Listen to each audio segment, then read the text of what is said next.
Boa noite, então, novamente a todos.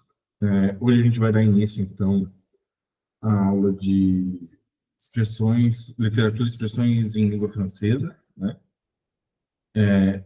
Inclusive, eu vou seguir o material que está lá no portal do aluno de vocês, né? A apostila e os vídeos, tá? Eu vou dar alguns outros enfoques, né? Porque, afinal, você já tem o material lá preparado. Então, aqui a gente vai acabar abordando outras perspectivas para a gente não se repetir no conteúdo, apesar de que a gente vai passar por muita coisa que está lá também, tá?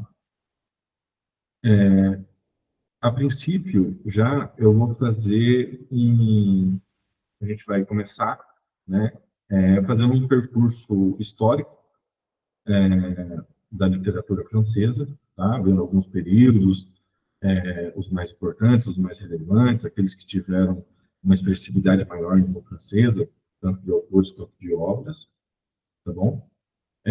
E para fugir um pouquinho do sistema, como foi organizado lá nos materiais que vocês já têm, eu resolvi dividir em alguns eixos um pouco diferentes, tá? Então, a princípio, hoje a gente vai fazer só esse panorama histórico, tá certo? Vendo os movimentos, as correntes literárias e algumas obras, tá? E depois a gente vai ver na aula seguinte um eixo inteiro, vamos assim dizer, da expressão de literatura, que é o épico, tá? Então, tudo que for ligado ao épico, a narrativa, né? A prosa, né? Até as suas formulações mais recentes, a gente vai ver na aula que vem, tá? Na seguinte, que é na próxima quarta-feira, a gente vai ver o dramático, tá? Então, tudo aquilo que é teatro, tá? Dentro da literatura francesa. E, por fim, o lírico, tá? Então, essa vai ser a ordem das aulas. Eu resolvi dividir em eixos porque a gente não tem um tempo, assim, muito impossível de enunciar todas as correntes ou os autores. Então, eu resolvi dividir por eixos para a gente ver melhor, então, como cada uma dessas expressões literárias se comporta na literatura francesa. E hoje a gente vai fazer um passeio mais historiográfico, tá? Mas eu vou dar um enfoque aqui, sobretudo, não para fazer um compêndio, tá? De lista de autores, de obras, dos períodos, né, das escolas literárias. Mas eu vou dar enfoque principalmente para as perspectivas estéticas, tá? Quais são as mudanças, quais são as ferramentas, os mecanismos estéticos que foram se desenvolvendo para a constituição de uma literatura francesa, né, dentro dessas manifestações, dentro dessas correntes literárias, e filosóficos também. Tá? Então, vai ser a partir dessas duas ferramentas analíticas, né, de percepção da sensibilidade literária, que a gente vai traçar, né, a gente vai objetivar aqui o nosso olhar para as correntes literárias. Tá bom? Eu vou tentar compartilhar com vocês aqui um panorama para a gente ir acompanhando, tá bom? Só um minutinho para eu tentar apresentar para vocês.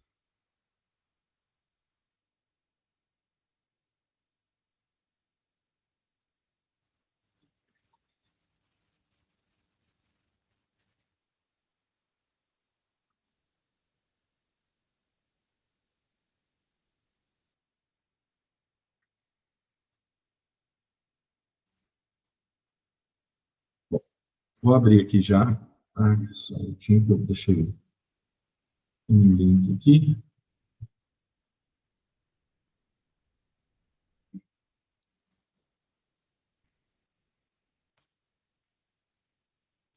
Acho que assim dá para todo mundo ver, né? Daí eu consigo ir acompanhando aqui com vocês. Só,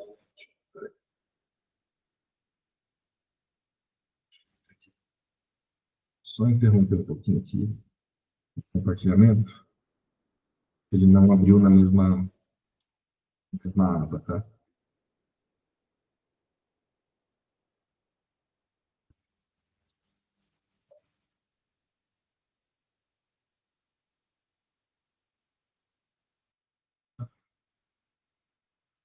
Desculpa, pessoal.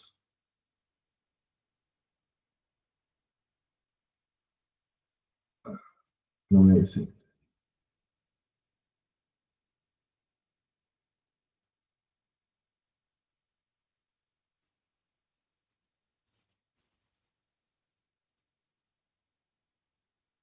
Beleza. É esse aqui. Pessoal, eu vou resgatar um pouquinho, tá? Porque a gente, pensando em literatura francesa, a gente pode ter aquilo que é um conceito para o Antônio Cândido também, quando ele faz aqui uma obra sobre a literatura do Brasil, que ele vai formular isso numa obra, que se chama A Formação Literária do Brasil, certo? E para a formação literária do Brasil, o Cândido ele estabelece que a literatura brasileira ela vai surgir já ali a partir do romantismo, praticamente. Ele ignora as fases anteriores do barroco, tá? Porque ele acredita que ali ainda não há uma formação de literatura brasileira. O que há é uma influência muito grande portuguesa, muitos autores portugueses e mesmo os brasileiros ainda escrevem sobre a égide portuguesa. No caso da França, a gente vai ter uma coisa mais ou menos semelhante, porque a gente tem um período da, vamos dizer assim, da proto-literatura francesa, que é anterior ali ao século XIV, tá certo? Que é o trovadorismo. E dentro dela, várias correntes menores ali. Mas o trovadorismo, ele ainda está sendo escrito em muitas línguas e dialetos que não são o francês propriamente dito. Tá? A gente ainda vai ter literatura com Languedoc, Languedoc, tá? O francien, certo? O francês antigo. A gente vai ter várias outras línguas, né? O picard, o normando, enfim, várias línguas dessa literatura medieval que ainda vão estar nesse período trovadoresco, tá? E com muita influência ainda inglesa também, tá? Meio que toda a literatura trovadoresca, ela tem assim como fórmula, né, a lenda do rei Arthur, né? Então cada um dos países ali, enfim, vão criar a sua literatura trovadoresca com esses mesmos princípios, tá? Em que a França se destaca nesse sentido, tá certo?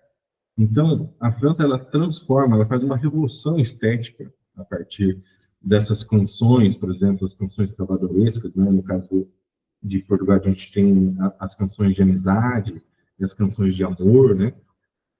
Na França, a gente vai ter as canções de gesta, tá? Que são canções do tipo épica, que é para narrar um fato histórico sobre um cavaleiro e tal, e também sobre as canções de amor, tá? Muito ali na região provençal. Então, o que a França faz com essa influência, ou vamos dizer assim, sobre né, essa escola literária do trovadorismo? Ela transforma, então, ela faz uma revolução estética, transforma esse amor, né, esse conceito de amor, de puritanismo que tem ali, né, um amor envolvido, muito envolvido com uma manifestação quase religiosa, né? O amor não tem uma manifestação mais carnal ou mais de desejo. Então, ele transforma esse amor em um sistema filosófico, ou seja, ele vai se conceituar enquanto valor, tá certo? E vai ser aplicado não só nesse terreno, vamos dizer assim, de casal, enfim, desse amor romântico aqui, tá? Tem que tomar muito cuidado com os termos, mas a noção romântica que a gente tem hoje, né, daquilo que é a respeito da relação, né, amorosa das pessoas, tá? Então, ele vai subverter, vamos dizer assim, esse conceito de amor para um sistema filosófico, vai aplicar ele em outros terrenos, tá certo? Então, ele não era só um sentimentalismo, mas ele era uma ideia quase de uma ética neoplatônica, ou seja, um novo tipo de idealismo, tá certo? Que se equiparava, então, o desejo ali, né, quer dizer, já trazendo para essa noção mais carnal, né, quase como se fosse uma elevação espiritual, certo? Aqui já abrindo portas gigantescas, né, para o humanismo que vai acontecer depois, certo? Então, ele vai tentar também, nessa fase, assegurar a formalidade da língua francesa, então eles vão criar sistematizações de rimas, de versos, muito bem estabelecidas para conseguir estabelecer, né, estabilizar a língua francesa, para fazer frente também às outras manifestações culturais que estão acontecendo, por exemplo, na Itália, né, que já tem um trovadorismo mais avançado, vamos assim dizer, porque eles já estão ali à beira, vamos assim dizer, do Dante, do Petrarca, do Boccaccio, que vão, assim, de fato, né, definir, né, as formas poéticas, por exemplo, que a gente tem até hoje, como, por exemplo, o soneto, enfim, outras formas de regulamentação poética. E eles, apesar de virem antes e demorarem mais para sair desse período, é eles que vão influenciar também esses poetas italianos.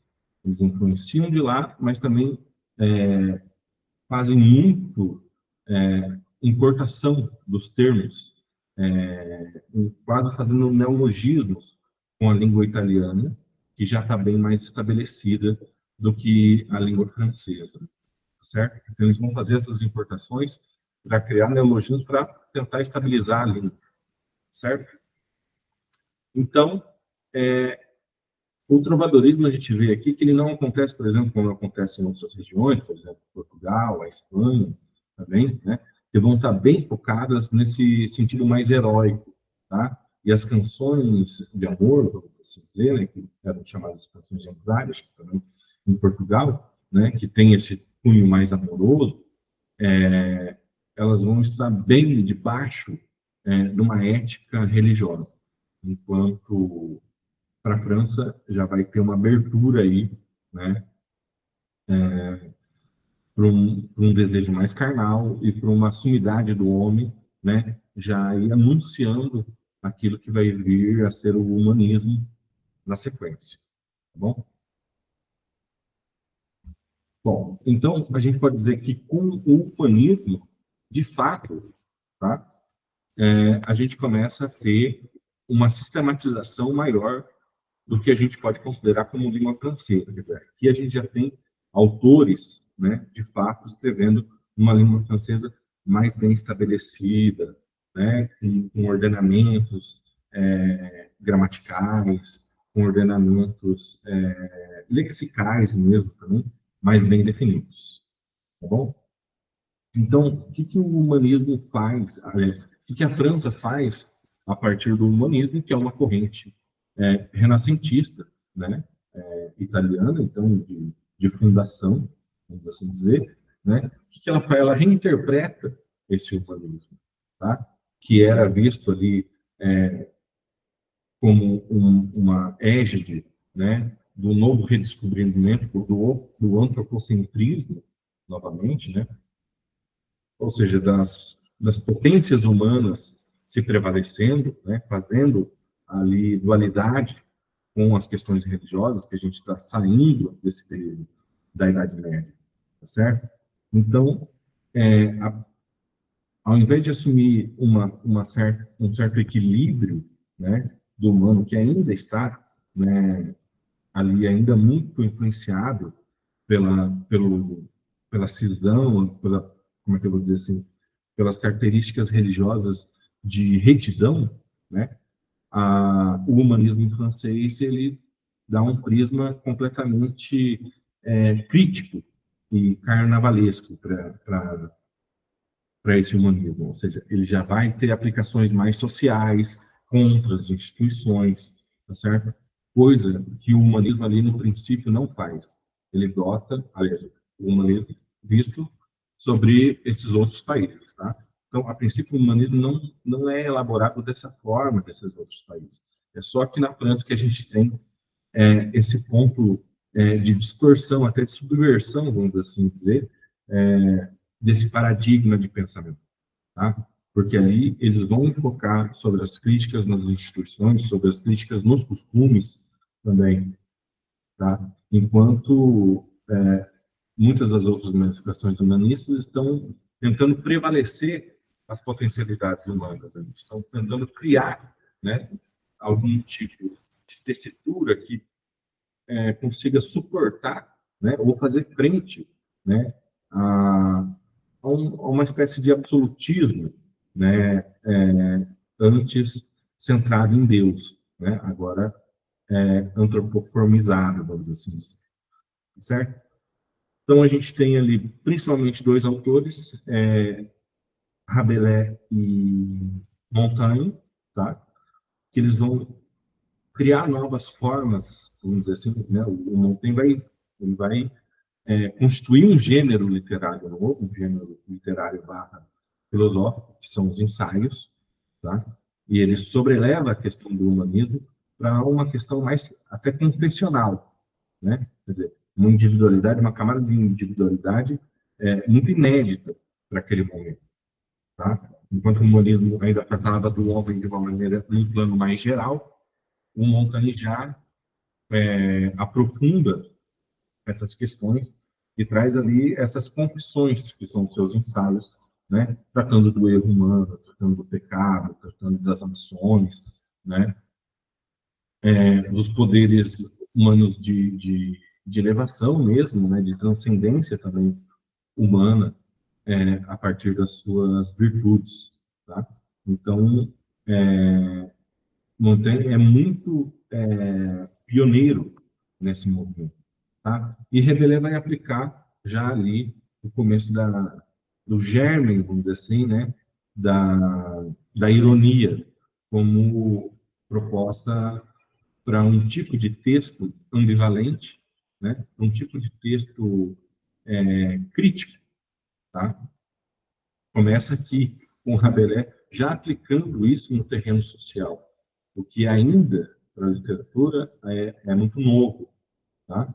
Ainda não tem-se essa aplicação, né? As distinções das classes e o comportamento delas ainda era muito pré-definido. Você entrar dentro desses terrenos, aplicando ali uma crítica, né? Quer dizer, você aborda o assunto e vê o que tem através dele, né? São propostas que ainda eram muito novas, tá? Então, ele vai fazer essa dualidade entre uma sátira social, tá? E uma introspecção mais filosófica a respeito do ser, do humano, do homem ali. Então, o humanismo francês, ele ficou muito influente, tá? E já preparando o terreno ali para aquilo que viria a ser o racionalismo cartesiano, enfim, depois vai ser desdobrado nas outras correntes literárias de pensamento que vêm a seguir. Mas o francês o humanismo francês é aquilo que é o mais radical em questão de ruptura com os costumes medievais, tá? Ele vai ser apresenta uma cisão de maneira assim vertiginosa frente aos preceitos da Idade Média que estão fundando a partir daqui, tá certo? Bom, a gente vai ter depois meio que duas correntes andando meio que juntas aqui e com bastante conflito entre elas, tá? Que é o barroco e o classicismo, né?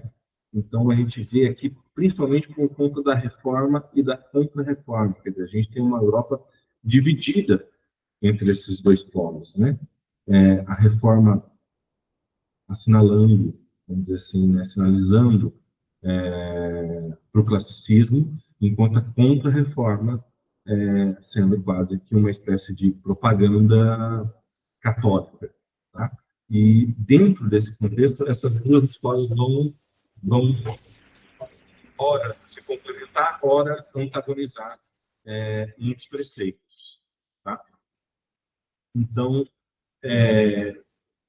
o barroco francês, ele parte, a princípio, de um sentimento de angústia, tá? E dor devido às várias guerras religiosas que estão acontecendo ali nesse período, da própria retomada da Península Ibérica, que ainda tem desdobramentos ali para a França, tá certo? Então, esteticamente, como isso vai se traduzir dentro das obras francesas? Ela vai se diferenciar bastante, por exemplo, do espanhol, por exemplo, que talvez seja o país com a expressão barroca de mais relevância, né? De mais notoriedade. O barroco espanhol é aquele que conseguiu desenvolver melhor a expressividade desse tipo de linguagem, tá? Então, a França, ela vai um pouco ao contrário do que a Espanha propôs, de elaborar antíteses, vamos dizer assim, decorativas, tá? Então, ela vai além das formas, vamos assim dizer, e ela prefere elaborar antíteses conceituais, tá? Então, ela vai mais criando paradoxos conceituais do que ornamentais, né? Isso dentro da linguagem pode funcionar como um poema que vislumbra mais uma ideia imagética de proporções paradoxais, entendeu? A luz, a sombra, o claro, o escuro, o céu, o mar, né? A literatura francesa ela não vai se debruçar tanto sobre essas questões mais imagéticas, ela vai para lados mais conceituais, tá? Ela vai entregar na palavra, porque já é uma tendência francesa desde sempre, estabelecer ali a França como uma língua de respeito filosófico, né? A terminologia é muito importante para se haver esse reconhecimento, tá certo? Então, esse tipo de abordagem francesa também vai representar uma certa crise, né, nesse humanismo renascentista, né, criando uma visão um pouco mais desencantada da história, ou seja, vendo ela com mais crueldade, aliás, vendo ela mais com crueza mesmo, do que uma visão de tempos, por exemplo, que a igreja imprimia sobre as eras, sobre um domínio, né, divino do estabelecimento, por exemplo, se eu estou aqui sofrendo, se eu estou passando por penúrias na minha existência e tudo mais, ou nos tempos não só individuais, mas das nações mesmo, por exemplo, são ordens divinas de acontecimento, né? Então, a França vai fazer uma crítica severa, vai se opor muito radicalmente a esse tipo de visão, né? Criando uma visão mais desencantada, então, da história, tá certo? Então, a França assumiu tons assim mais sombrios nesse sentido, tá? Refletindo então as guerras civis que aconteciam, né? Enquanto a Espanha, enfim, Portugal também então celebravam a Contra-Reforma, né? E a Inquisição e vários outros movimentos que aconteciam, se não celebravam, mas enfim compactuavam ali. A França fez questão de expor essas contradições, de expor essas dúvidas, essas incertezas, tá? Ou seja, surgiu a reforma protestante, surgiu uma contra-reforma, a gente vê uma França dividida em vez de tomar um ponto de vista, assumir um ponto de vista, ela prefere escancarar essas dúvidas, tá? É por isso que logo na sequência, quando a gente vai ver o classicismo não foi necessariamente uma superação, certo? Do barroco para uma fase de mais razão, mas ela foi um desdobramento dessa crise que a França incorporou, certo? Então, a maneira dela resolver a crise que ela incorporou, ao invés de assumir um dos lados, deu-se resposta nesse tipo de expressividade, que é o, o classicismo, certo? Então, não foi uma espécie de substituição ou de superação, assim, uma internalização da crise, né? Então, o racionalismo cartesiano, que já nasce aí, né, muito proeminente, já é uma crítica, né, a esse tipo de ceticismo barroco, tá? Que tem uma visão muito mais focada, vamos assim dizer. Então, aí, essa visão dialética, ou seja, que estava começando a surgir da razão versus esse ceticismo barroco, é crucial para estabelecer o classicismo e fundar aquilo que vai se tornar também o pensamento moderno, tá certo?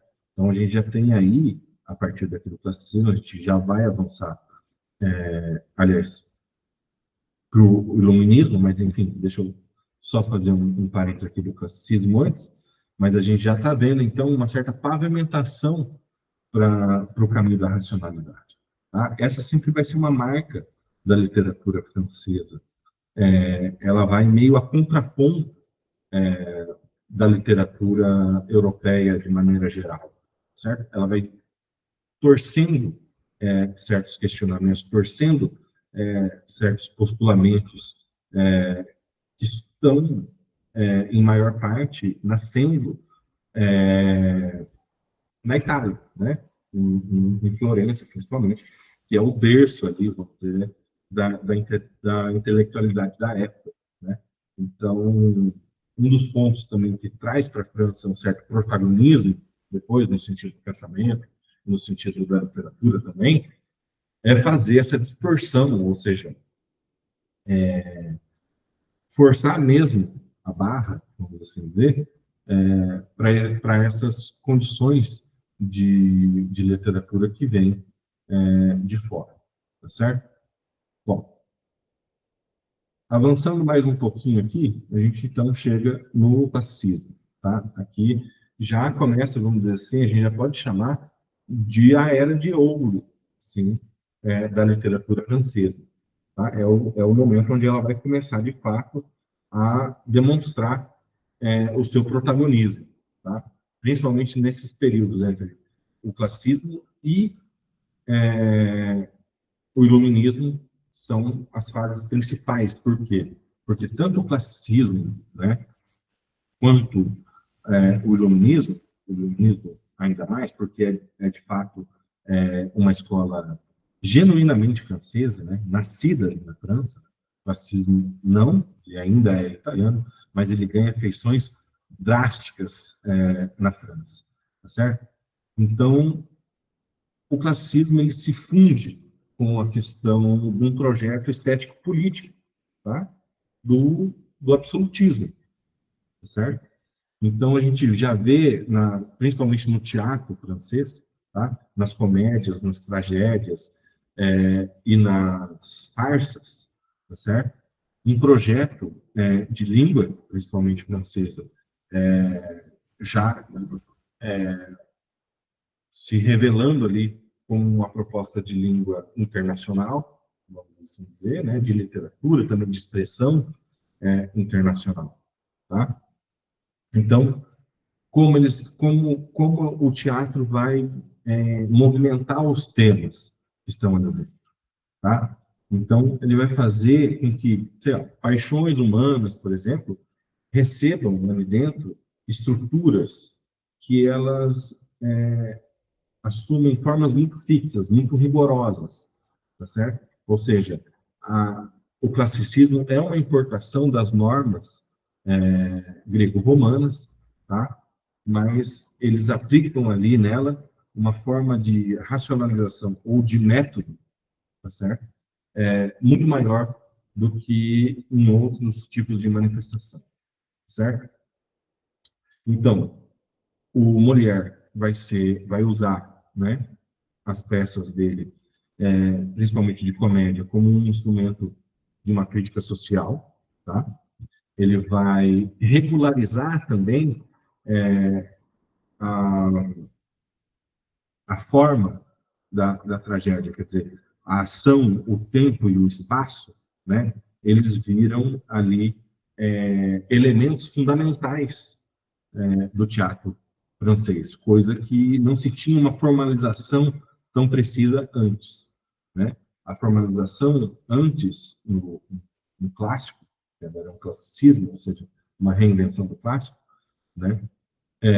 Essas formas, esses elementos, eles tinham mais projeção, vamos assim dizer, a partir de aspectos morais, a partir de temáticas, tá certo? O Molière que vai pegar esses elementos e transformar ele em instrumentos da forma de escrever, da forma de constituir um gênero literário, no caso, aqui, o teatro, tá certo? Então, aqui o classicismo já né, essa vitória do racionalismo, né? A gente está falando aqui que troca, então, esses temas e troca também aquilo que vinha do humanismo e do barroco, como uma questão de sombrio, de duvidoso, né? Pela vitória imperiosa do método e da razão, tá certo? Perdão. Então, o que distingue o classicismo francês é a sua coerência sistemática, ou seja, a forma de sistematizar. Então, enquanto a gente tinha, em outros lugares, uma mistura de gêneros, porque as temáticas às vezes se confundiam, na França a gente tinha regras bem específicas, tá certo? Para desenhar esses tipos de gêneros, tá? Tanto que a farsa é um produto genuinamente francês também, porque eles compreenderam que não dava para fazer tragédia e comédia apenas, né? Tinha um subtema que ficava flutuando entre esses dois gêneros e precisou se constituir, então, a farsa como um gênero menor, a princípio, né? Mas eles queriam fazer essa espécie de purificação. Então, a gente vê aí, principalmente no poder de expressividade da literatura francesa, como funcionou nesse período essa espécie de regulamentação, tá certo? Bom,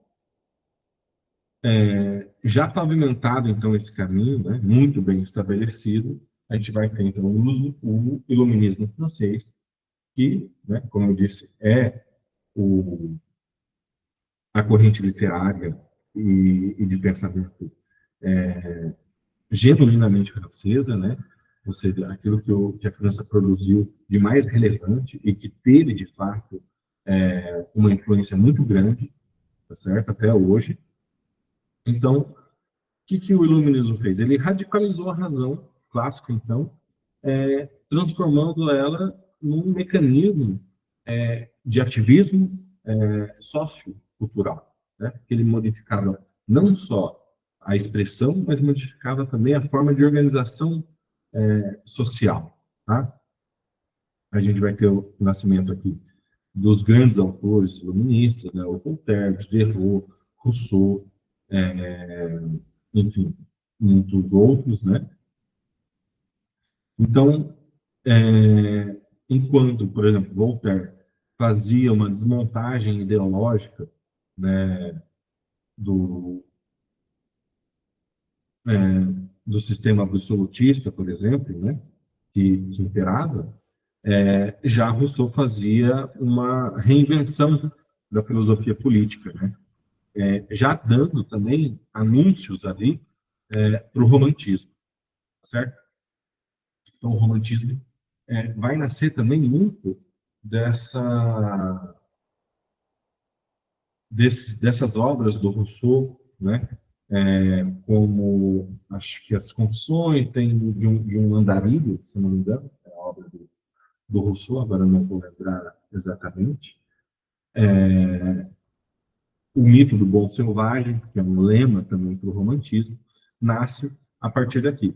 Então, esteticamente, ele privilegiou, então, né, formas mais exatas, tanto que a gente vai ver a poesia aqui num lugar muito inferiorizado, de muito pequeno destaque, assim, né, de expressão dentro do iluminismo, porque as principais formas eram o conto filosófico, o tratado, o ensaio, tá certo? E outros gêneros também não literários que surgem nessa época, a enciclopédia do livro, tá certo? Então a gente vai ter expressões que são que têm mais apelo à racionalidade do que à subjetividade. Por isso que os poemas nessa época eles têm um poder de expressividade menor nesse tempo, tá certo? Então a compatibilidade, né, da literatura iluminista dessa época fez a preparação para a Revolução Francesa de 1789, certo? Então, esse movimento ele superou o classicismo ao substituir, então, uma certa harmonia formal que tinha ali, né? Que a gente viu, por exemplo, no Teatro de Racine, como um instrumento de organização e de ebulição revolucionária, tá certo? Mas ainda preservando as formas, vamos dizer assim, linguísticas de pureza que eles traziam do iluminismo. Aqui, de fato, diferente, por exemplo, do barroco para o iluminismo, aliás, para o classicismo, a gente teve, de fato, uma espécie, vamos dizer assim, de movimento de superação, certo? Ele foi elevado, né? O classicismo foi elevado ao patamar do iluminismo, ao contrário do que aconteceu com, com o barroco para o classicismo, tá bom? Bom, enfim, agora a gente dá, então, nas portas para o romantismo, certo? Então, ele surge como uma resposta frontal à, à razão exacerbada que havia sido amplamente difundida no movimento anterior, né? Tem sempre esses movimentos também, dentro da literatura, de reação. E aqui, sim, aqui é uma proposta de cisão, de embate, né? Se até então a gente vinha com reformulações, vamos assim dizer, né, entre as correntes literárias, aqui na França o romantismo é um embate. Depois vai se encontrar-se correspondências ali e tal, mas a princípio, em formalizações mais conceituais ou mais de regras mais fixas, os dois se antagonizam, tá certo?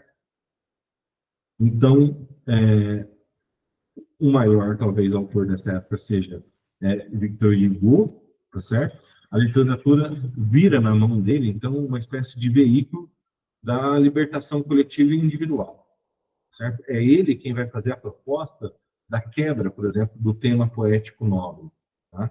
É ele quem vai fazer com que a literatura assuma tons mais banais, certo? Que não que ele possa colocar palavras dentro da literatura. Por exemplo, a substituição de alguns termos que para nós parece ser só, como é que eu vou dizer, só sinônimos, mas produziam naquela época uma profunda ruptura estética, né? Por exemplo, você substituía a palavra corcel, por exemplo, pela palavra cavalo, tá certo? Você substitui a palavra existir por tinha, tá certo? Existia alguma coisa e tinha alguma coisa. É a partir de, de Hugo que a gente vai ver essa transformação, não só na quebra do tema poético nobre, mas também como no campo lexical a gente vai ter um emprego de palavras que não estão ligadas ali a uma espécie de sublimação estética, certo? Então, esteticamente, ele rompeu, então, com essas regras, principalmente com as regras, e as regras clássicas, tá? E, misturando gêneros, tá? A gente já vai ter aí, então, romances com trechos líricos dentro dele, ou lirismos que estão contando uma história que tem um tom épico, né? Ou seja, aquele puritanismo que a gente tinha visto, aqui ele já é transformado e a gente já vê essa mistura de gêneros, tá certo? Os seus ganhos filosóficos vão de a redescoberta, então, aliás, a descoberta do inconsciente, tá certo? Então, se o iluminismo acreditava na razão, o romantismo aqui, ele descobre as suas limitações, certo? Há mais coisas além do que a racionalidade pode determinar, ou seja, as subjetividades, as sensibilidades que estão mais para a condição humana do que um racionalismo frio, e é aí que o romantismo vai depositar a sua, as suas expressões, a sua forma de abordar os temas, tá? Aqui ele distingue um pouco dos outros, das outras formas literárias, por exemplo, da Alemanha e da Inglaterra, que são fundadoras do pensamento romântico, quer dizer, a gente acredita muito que o romantismo veio a partir da Revolução Francesa, né? E de que ela teria uma ligação muito mais profunda com a França.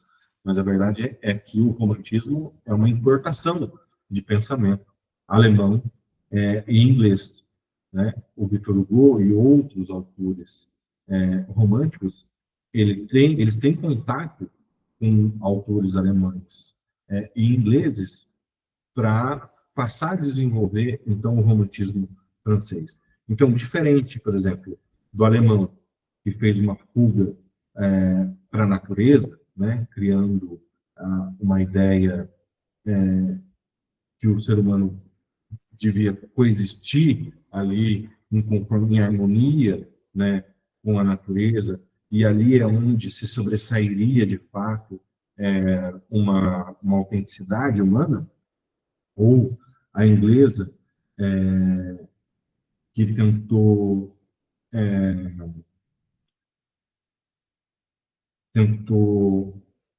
engajar o ser humano a partir de sentimentalismos, né, de paixões, vamos assim dizer, né? O, o romantismo francês não, ele foi para um realismo social, certo? Né? A principal obra que demonstra esse movimento é Os Miseráveis, né? Onde o idealismo romântico, né, ele vai se sedimentar no terreno ali político, vamos dizer assim, social, né? A realidade que está se passando ali naquele momento, certo?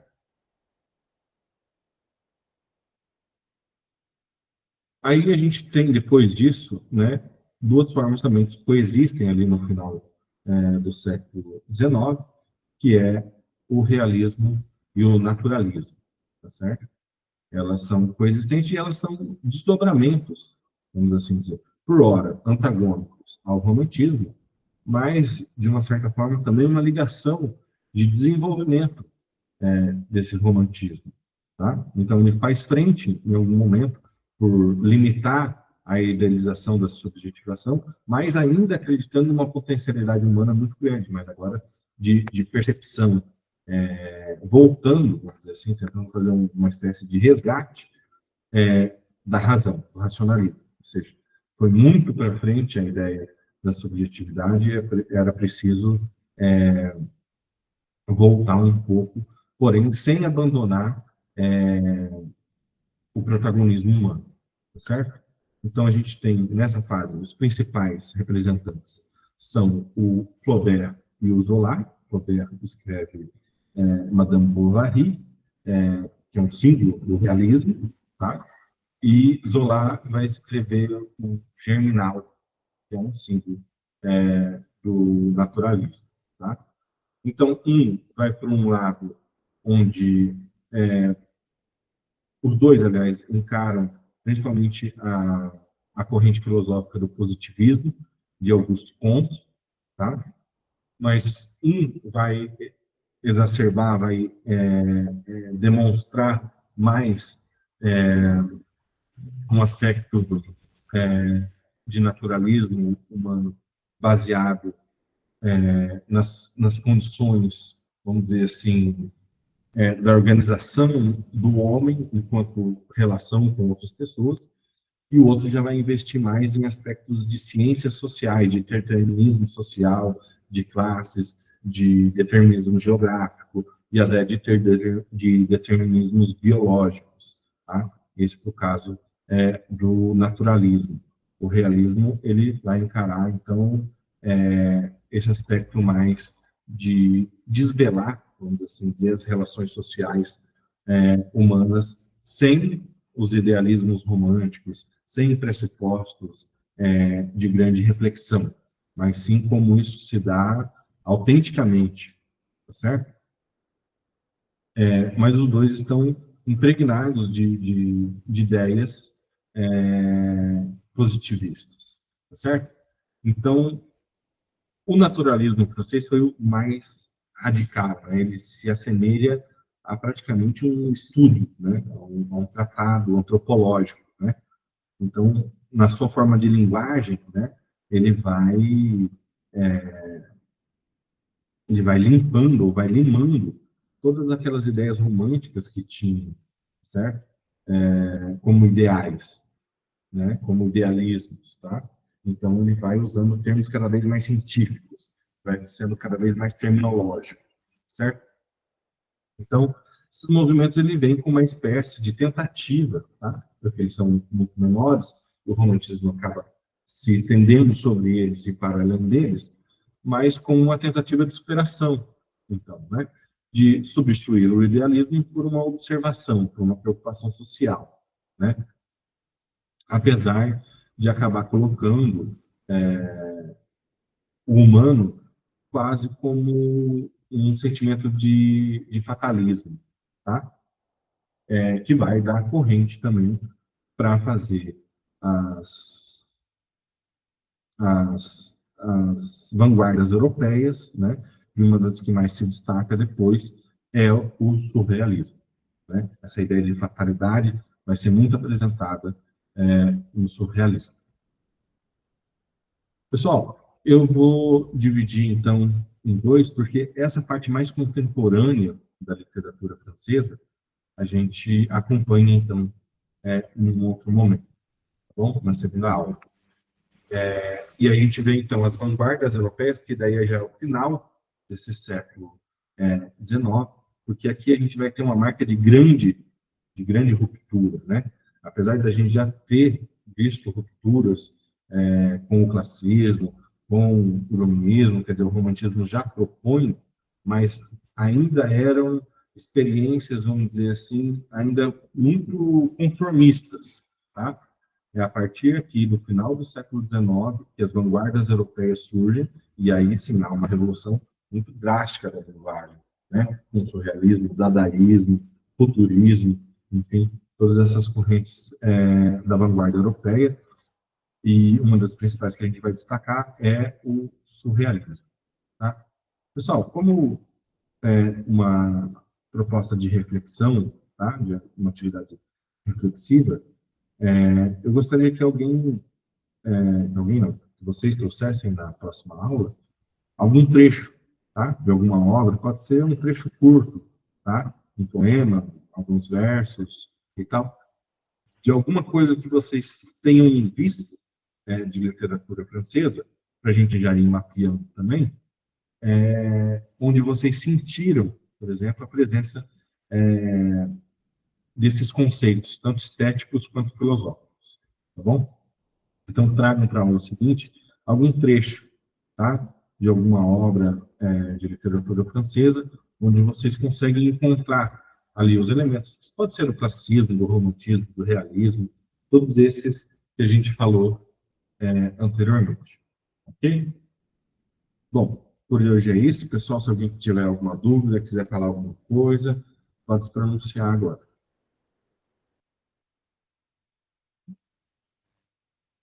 Não? Era só isso? Então, certão. Então, obrigado, pessoal. Amanhã a gente se vê, então, dando continuidade a essa parte 2 aqui, tá? E se der tempo, a gente já entra, tá? Na parte do épico, tá? Da literatura épica francesa. Tá bom? Obrigadão, então, pessoal. Boa noite. Obrigada, professor. Até amanhã.